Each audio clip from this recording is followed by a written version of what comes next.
ಇನ್ನು ಇರಾನ್ ಯುದ್ಧ ತಂತ್ರಕ್ಕೆ ಕಕ್ಕಾಬಿಕ್ಕಿ ಆಗ್ತಾ ಇದೆ ದೋಸ್ತಿ ಇಸ್ರೇಲ್ ಮತ್ತು ಅಮೆರಿಕ.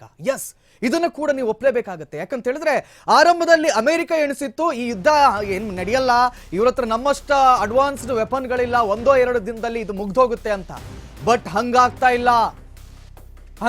ಇಲ್ಲ, ಇದು ಮುಗಿತಾನೆ ಇಲ್ಲ. ಇಸ್ರಾಲ್ ಬತ್ತಳಿಕೆಯಲ್ಲಿ ನಿರಂತರವಾಗಿ ಮಿಸೈಲ್ಗಳು ಲಾಂಚ್ ಆಗ್ತಾನೆ ಇದೆ, ಡ್ರೋನ್ಗಳು ಲಾಂಚ್ ಆಗ್ತಾನೆ ಇದೆ. ನಕಲಿ ಯುದ್ಧ ವಿಮಾನಗಳನ್ನು ಬಳಸಿ ದಾರಿ ತಪ್ಪಿಸ್ತಾ ಇದೆಯಾ ಇರಾನ್ ಅನ್ನುವಂತ ಪ್ರಶ್ನೆಯಲ್ಲಿ ಪ್ಲಾಸ್ಟಿಕ್ ಹಾಗೂ ಕಬ್ಬಿಣದ ವಿಮಾನ ಬಳಸಿ ಇರಾನ್ ತಂತ್ರಗಾರಿಕೆಯನ್ನ ತೋರಿಸ್ತಾ ಇದೆ. ನಕಲಿ ಯುದ್ಧ ವಿಮಾನಗಳಲ್ಲಿ ಅಸಲಿ ಎಂದು ಇಸ್ರೇಲ್ ಅಟ್ಯಾಕ್ ಮಾಡ್ತಾ ಇದೆ.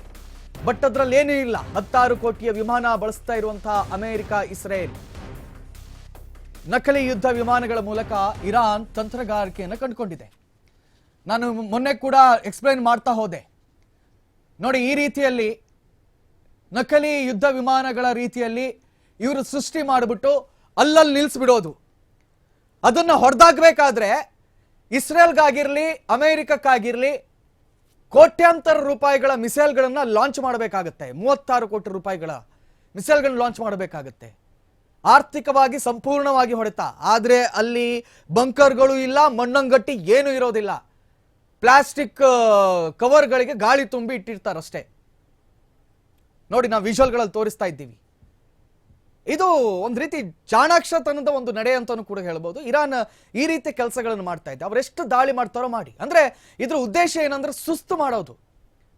ಒಂದು ಸತಿ ಅಮೆರಿಕಕ್ಕೆ ಸುಸ್ತು ಮಾಡಿಬಿಟ್ಟು ಅಮೆರಿಕ ಅಬ್ರಾಹಂ ಲಿಂಕನ್ ಅನ್ನ ತಕೊಂಡು ವಾಪಸ್ ಹೋಯ್ತು ಅಂತಾದ್ರೆ ಆಗ ಇರಾನ್ನ ನಿಜವಾದ ದಾಳಿ ಶುರುವಾಗುತ್ತೆ. ಇರಾನ್ ಕಾಯ್ತಾ ಇರೋದೇ ಅದಕ್ಕೆ.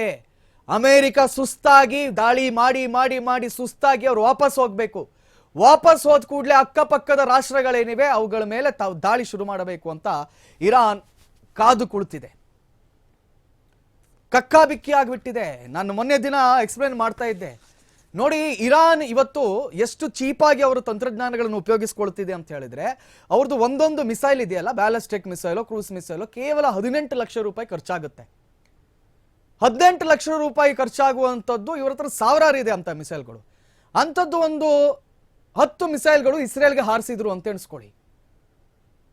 ಆ 10 ಮಿಸೈಲ್ಗಳಲ್ಲಿ ಒಂದೊಂದು ಮಿಸೈಲನ್ನು ಹೊಡಿಬೇಕಾದ್ರೂ ಇಸ್ರೇಲ್ನ ಐರನ್ ಡೋಮ್ ಏನಿದೆ, ನೀವೆಲ್ಲ ಕೇಳಿರ್ತೀರಿ, ಆ ಐರನ್ ಡೋಮ್ ಇಂದ ಆ 18 ಲಕ್ಷ ರೂಪಾಯಿಯ ಒಂದು ಮಿಸೈಲ್ ಅನ್ನು ಹೊಡಿಬೇಕಾದ್ರೆ ಇವರಿಂದ 36 ಕೋಟಿಯ ಇನ್ನೊಂದು ಮಿಸೈಲ್ ಹಾರಬೇಕು, ಲಾಂಚ್ ಆಗಬೇಕು. ಯೋಚನೆ ಮಾಡಿ, 18 ಲಕ್ಷ ಎಲ್ಲಿ, 36 ಕೋಟಿಯಲ್ಲಿ. ಸೊ ಈ ರೀತಿಯಲ್ಲಿ ಅವರು 36 ಕೋಟಿಯ ಈ ಮಿಸೈಲ್ಗಳನ್ನು ಲಾಂಚ್ ಮಾಡಿ ಮಾಡಿ ಅಯ್ಯಪ್ಪ ಸಾಕಪ್ಪ ಸಾಕು ನಮಗೆ ಅಂತ ಹೇಳಬೇಕು. ಆ ರೀತಿಯ ವಾರನ್ನ ಇವತ್ತು ಇರಾನ್ ನಡೆಸ್ತಾ ಇದೆ. ದೋಸ್ತಿ ಇಸ್ರೇಲ್ಗೆ ಮತ್ತು ಅಮೆರಿಕಕ್ಕೆ ಸಾಕಾಗ್ಬಿಟ್ಟಿದೆ. ಎಲ್ಲಾ ತರದಲ್ಲೂ ಯಾಮಾರಿಸ್ತಾ ಇದೆ. ಒಂದು ಕಡೆಯಲ್ಲಿ ಮಿಸೈಲ್ಗಳು, ಕಡಿಮೆ ದುಡ್ಡಿನ ಮಿಸೈಲ್ಗಳು, 18 ಲಕ್ಷದ ಮಿಸೈಲ್ಗಳು. ಮತ್ತೊಂದು ಕಡೆಯಲ್ಲಿ ಇಂತಹ ಬಂಕರ್ಗಳನ್ನ ಅಥವಾ ಹೆಲಿಕಾಪ್ಟರ್ಗಳನ್ನ, ಪ್ಲಾಸ್ಟಿಕ್ ಬ್ಯಾಗ್ಗಳನ್ನು ರೆಡಿ ಮಾಡಿಕೊಂಡು ಅದಕ್ಕೆ ಏರ್ ತುಂಬಿಸ್ಕೊಂಡು ಅಲ್ಲಲ್ಲಿ ನಿಲ್ಸೋದು.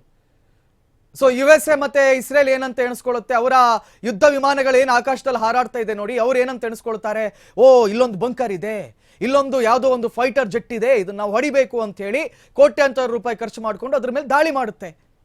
ಆದರೆ ಅಲ್ಲಿ ಏನೂ ಇರಲ್ಲ. ಸೊ ಈ ರೀತಿಯಾಗಿ ಅಂದ್ರೆ ಅವರನ್ನ ಸುಸ್ತು ಮಾಡಬೇಕು. ಸುಸ್ತು ಮಾಡಿಬಿಟ್ಟು ಅವ್ರನ್ನ ಒಂದ್ಸತಿ ಸಾಕು ಅಂತ ಹೇಳಿ ಅವ್ರು ನಿಲ್ಲಿಸಬೇಕು. ಆಮೇಲೆ ನಾವು ಮತ್ತಷ್ಟು ದಾಳಿಯನ್ನು ಮಾಡ್ತೀವಿ ಅಂತ. ಇದರ ನಡುವಿನಲ್ಲಿ ಪ್ರಿಯ ವೀಕ್ಷಕರೇ, ನಾನು ನಿಮ್ಮ ಗಮನಕ್ಕೆ ತರ್ತೀನಿ. 2 ದಿನಗಳ ಹಿಂದೆ ಮತ್ತು ನಿನ್ನೆಯ ದಿನ ಇರಾನ್ನಲ್ಲಿ ಭೂಕಂಪ ಆಗಿದೆ. ಇರಾನ್ನಲ್ಲಿ ಏನಾಗಿದೆ? ಭೂಕಂಪ ಆಗಿದೆ. ಯಾಕೆ ಇದಕ್ಕಿಷ್ಟು ಒತ್ತು ಕೊಟ್ಟು ಹೇಳ್ತಾ ಇದ್ದೀನಿ ಅಂತ ಹೇಳಿದ್ರೆ, ಅದು ನಿಜವಾಗಿಯೂ ಭೂಕಂಪನವೋ ಅಥವಾ ನ್ಯೂಕ್ಲಿಯರ್ ಬಾಂಬ್ ಅಂಡರ್ ಗ್ರೌಂಡ್ ಟೆಸ್ಟೋ ಅನ್ನುವಂತಹ ಅನುಮಾನ ಇಲ್ಲಿ ಮೂಡ್ತಾ ಇದೆ. ಇನ್ ಕೇಸ್ ಆಫ್ ಯುರೇನಿಯಂ ಅನ್ನ ಅವರು 90% ಪ್ಯೂರಿಫೈ ಮಾಡಿಬಿಟ್ಟು ನ್ಯೂಕ್ಲಿಯರ್ ಬಾಂಬ್ ಅನ್ನ ರೆಡಿ ಮಾಡಿ ಅಂಡರ್ ಗ್ರೌಂಡ್ ಅಲ್ಲಿ ಯಾವ ರೀತಿಯಲ್ಲಿ ಭಾರತ ಪೋಖ್ರಾನ್ ನಲ್ಲಿ ನಾವು ಟೆಸ್ಟ್ ಮಾಡಿದ್ವಿ ನೋಡಿ, ಅದೇ ತರ ಇರಾನ್ ಕೂಡ ಟೆಸ್ಟ್ ಮಾಡ್ತಾ, ಯಾವಾಗಲ್ಲ ನ್ಯೂಕ್ಲಿಯರ್ ಬಾಂಬ್ ಟೆಸ್ಟ್ ನಡೆಯುತ್ತೋ ಆ ಸ್ಥಳಗಳಲ್ಲಿ ಭೂಕಂಪ ಆಗೋದು ಸಹಜ. ಇಟ್ಸ್ ಬಿಕಾಸ್ ಇರಾನ್ ನಲ್ಲಿ 2 ದಿನಗಳ ಹಿಂದೆ ರೆಕ್ಟರ್ ಮಾಪಕ 4.2ರ ತೀವ್ರತೆಯಲ್ಲಿ ಭೂಕಂಪನ ಆಗಿದೆ. ಇದೀಗ ಅಕ್ಕಪಕ್ಕದ ಎಲ್ಲಾ ರಾಷ್ಟ್ರಗಳಿಗೂ ಕೂಡ ನಿದ್ದೆಗೆಡಿಸ್ಬಿಟ್ಟಿದೆ. ಇಸ್ ಇಟ್ ರಿಯಲಿ ಭೂಕಂಪನವೋ ಅಥವಾ ಇವರು ಮಾಡಿದ್ದಂಥ ನ್ಯೂಕ್ಲಿಯರ್ ಟೆಸ್ಟೋ ಅನ್ನುವಂಥ ಕ್ಲಾರಿಫಿಕೇಶನ್ ಅಲ್ಲಿನ ಅಮೆರಿಕಕ್ಕಾಗ್ಲಿ ಇಸ್ರೇಲ್ಗಾಗಿ ಸಿಗ್ತಾ ಇಲ್ಲ.